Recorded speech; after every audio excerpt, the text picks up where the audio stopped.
Oh, another night, another sacrifice of the sleep for a pretty lackluster event. Where the hell do I start with this, guys? I've been awake since about 12 o'clock today. I'm filming this at 6 p.m. The reason why I'm only just filming this video is because I'm just fed up of talking about this event. This event is cursed. All week went from 100,000 views a day across my entire channel down to 20k views a day. Why the hell do I do it? Because I want to do more MMA content. Shut up, Shaun. The Sphere event itself was fairly decent. If you were there, the in-person experience looked pretty fun. You know, they did the 90-second movies, but did anyone feel riveted by the story it was telling? I didn't. Maybe it was because I was live streaming and I was interacting with you guys in the chat. I was trying to pay attention though. I just think for the amount that Dana White spent on this event, 20 million, did it come across like it was $20 million worth of spectacle? Personally, no. But I understand if you was there, yeah, it'd look pretty insane. The graphics did look pretty cool. But the actual fight card itself, oh my word, what an absolute piss poor fight card that was. Now, it wasn't all miserable. We'll get to the main event in a moment, but there was a couple really good fights on this card. Out of 10 fights, we had 8 decisions and 2 finishes. Now, for you Americans out there who are on a normal sleep schedule and who finish watching this around 10 p.m. and then can still go about your night and get to bed relatively early, I have to stay up from 11 p.m. till 7 a.m. for this entire fight card. I'm from the UK. Us UK fans get absolutely shafted, but listen, that's the life I chose when I decided to live stream. I'm just going to be moaning this entire video, guys. I hope you don't mind. But there was some decent fights. The only problem is that a lot of them went to decision.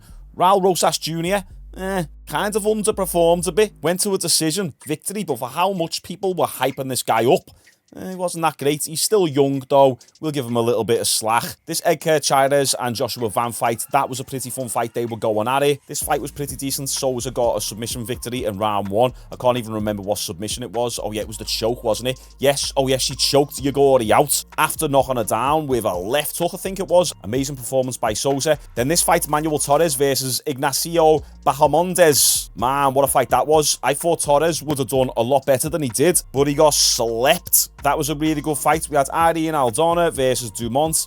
Dumont, man, what an absolute booty she has on her. We were all being absolute simps in the chat last night, but the girl is in shape. She's got glutes for days. Take a moment to see how this overhead press goes. Okay, she's doing a push press.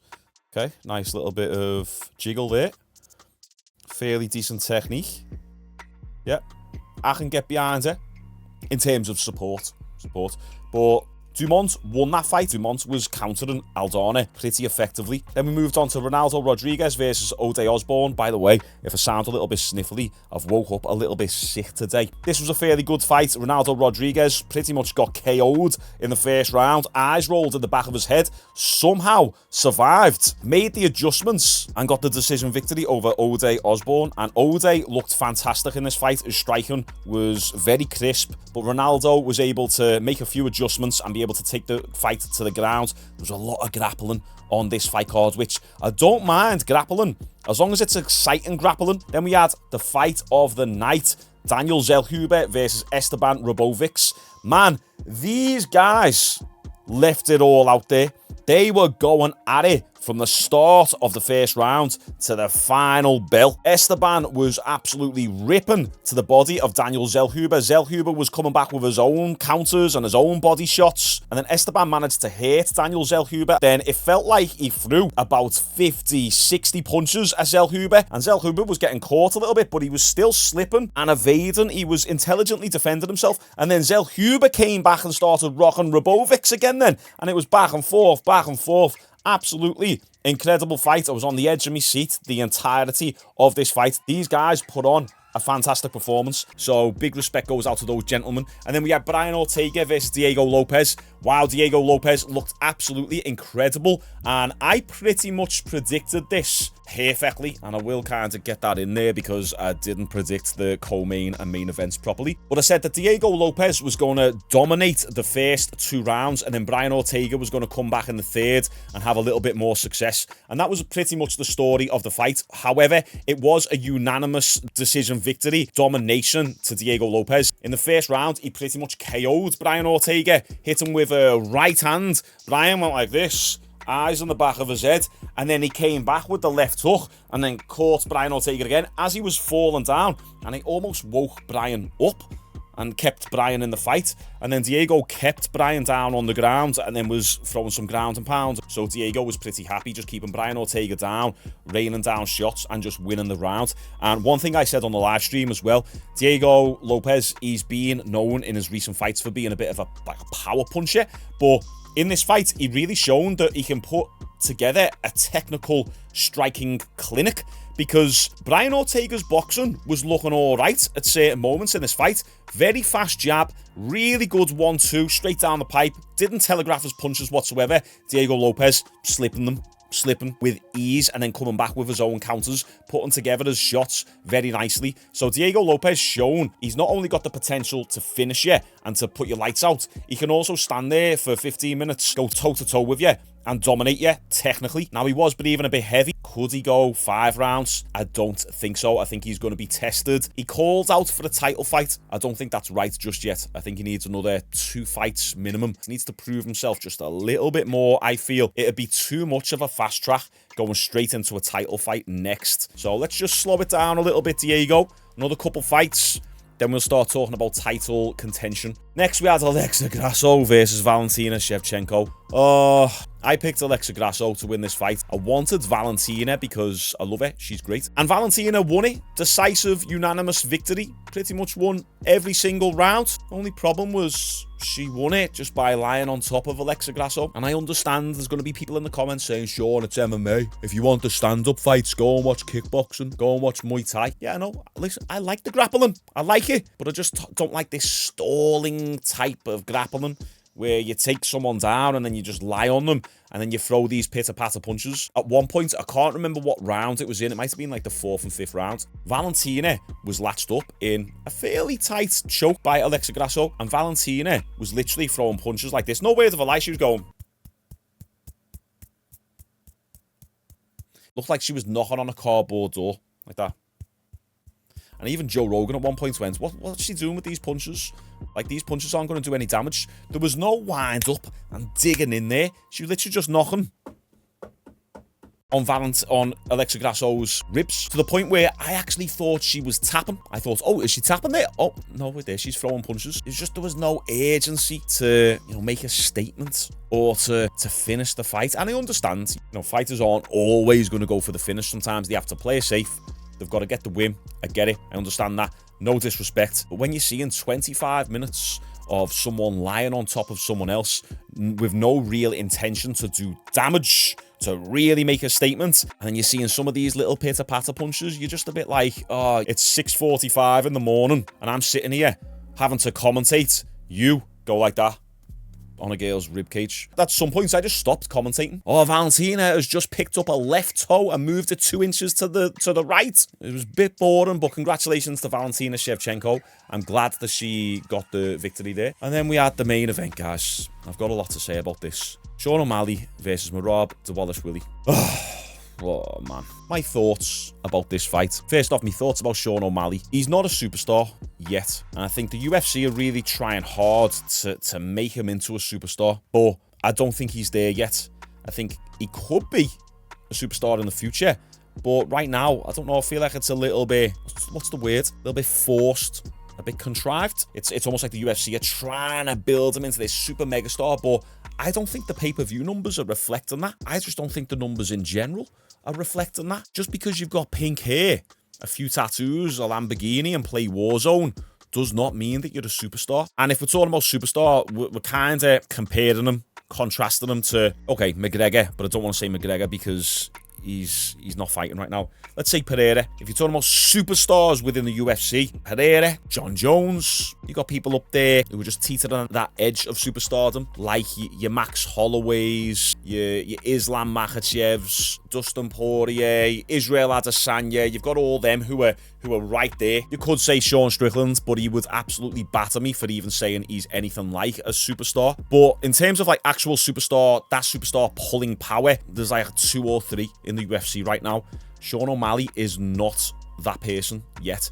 And Merab Dvalishvili will never be that. Just because you post a few skits on Instagram, this is what I was saying on the build-up. Okay, you can post a few skits on Instagram, he's funny, but his style of fighting is not fan-friendly. And big congratulations to him. I predicted Sean O'Malley to get the fight done within the first or second round. But throughout the build-up of the fight, which probably most people don't see, I was saying that it's going to be a 50-50 fight. We're either going to see Sean O'Malley get a first or second round KO, or we're going to see Merab do a Bilal Muhammad performance. And some people were in my chat saying, Sean, you're being salty. Give Merab his props. Grappling's a part of the sport. I get it. I'm with you. I hear you.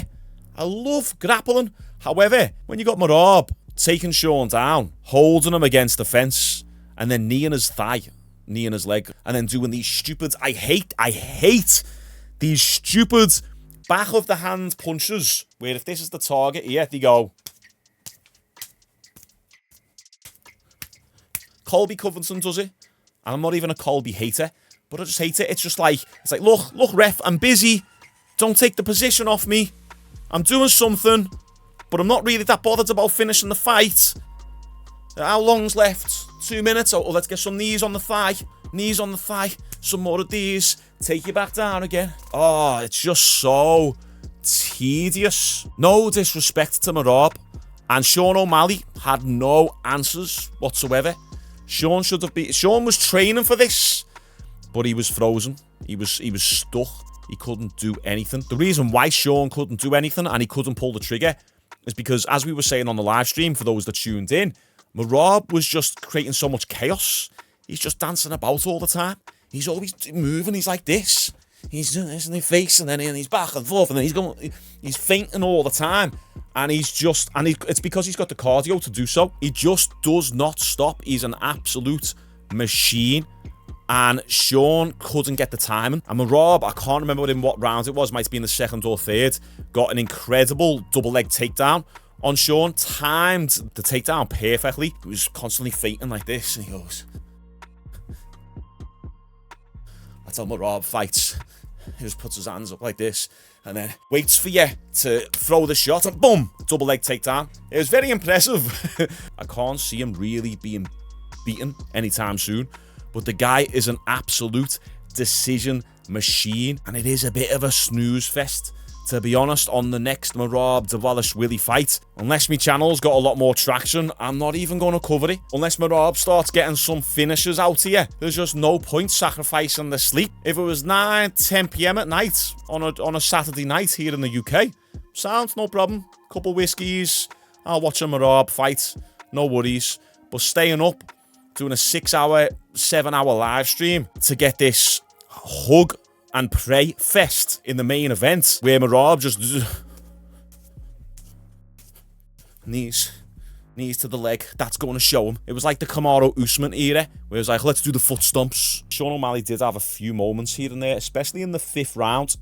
O'Malley hit Dvalishvili with a front kick, a teep, and it didn't look like it connected properly at first, but dug it right into his belly, and Merab backed up, hands dropped, he backed up and started circling, and O'Malley was stalking him, and there was about 30 seconds left in the round, maybe a little bit longer, and a few people were saying in the chat, why isn't O'Malley going for it? Why isn't O'Malley going for it? It's a tough situation, because when you've been held down for the better part of 25 minutes on the ground, and every single time that you try and close the distance, you get taken down, then all of a sudden it's the last 30 seconds, and you know you've got 30 seconds to finish this fight, but the chances of you getting taken down again when you open up are going to be extremely high. You're stuck in limbo, you're frozen, the guy's hurt a little bit, but you know that if you rush in, you're going to get taken down, and then you're well and truly not going to win. O'Malley was dead reluctant to close the distance. Sean hurt Merab more in that 5th round, in the last 30 seconds, and did more damage to Merab than Merab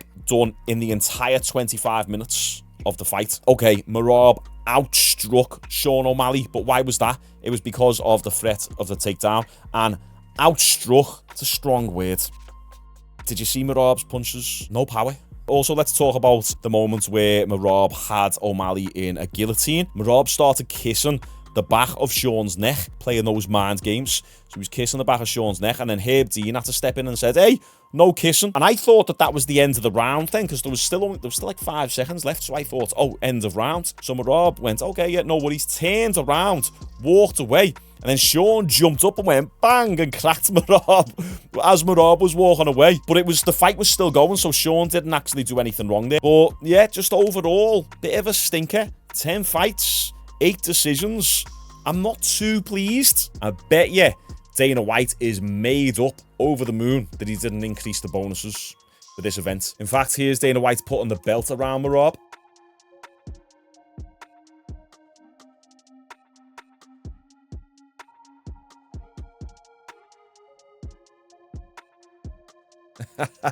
Not happy at all. Someone said, another clown hype train got crushed by a wrestler.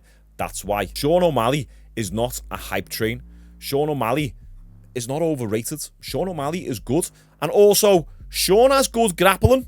Let's not pretend that he doesn't. But Merab is the best in the division. Merab is just that good. It's kind of like McGregor. Everyone said McGregor hasn't got good grappling. When was the only time that you see McGregor have bad grappling? Chad Mendes fight. Okay, it was on how many days' notice? 9 days' notice, something like that. When he was preparing for a striker in Jose Aldo, so he didn't do much grappling for that match. Okay, he got choked out by Nate Diaz at 170 pounds. Once again, on short notice. But he didn't really get out-grappled or out-wrestled.